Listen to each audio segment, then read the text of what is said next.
السلام علیکم جی ګران کتونکو نن تاسو ته وختي مونږه خبرونه درکړي وو د پارلیمان په حواله سره خو دی وخت کې تاسو سره پارلیمان مشترکه غونډه چې کوم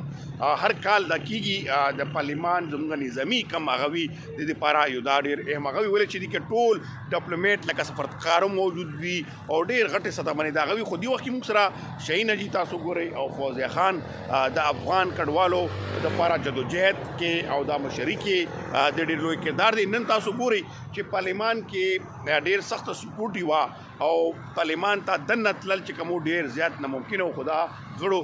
د جدوجہد بیا هم د پارلیمان ته دننه لاړ دي. تاسو وختي وغه کې ما سره لیدلي په یوټیوب باندې کې د سره ما خبرې وکړې دغه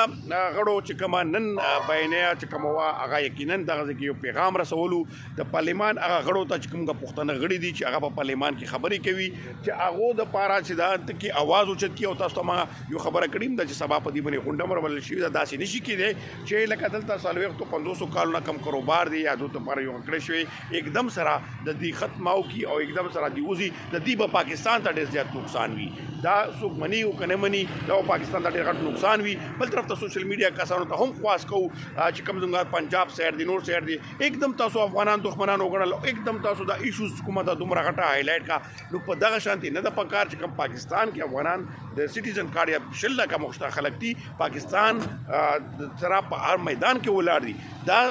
ولې موږ خپل ځان ته دشمنان پیدا کو یا افغانستان سره زموږ لوکات خراب شي مختصر غونډه تاسو هغه کې نور ما خپل غوښنو کو چې نن پارلیمان کې تاسو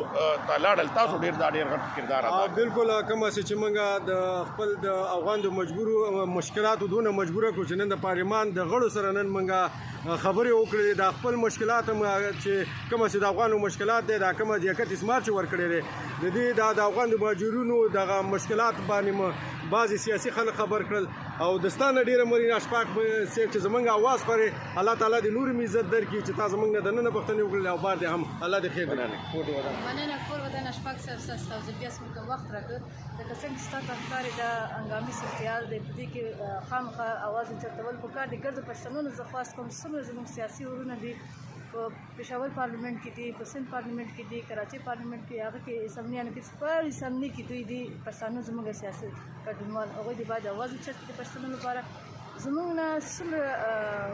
کوشش وکړو موږ خلک خپل اواز اوچتولی څخه زموږ د سیاسي ورونو سره پښتانه که دوی زموږ سره همکاري وکړي د دوی اواز اورېدل کېږي. موږ نن که پارلیمنت هم راغلي دغه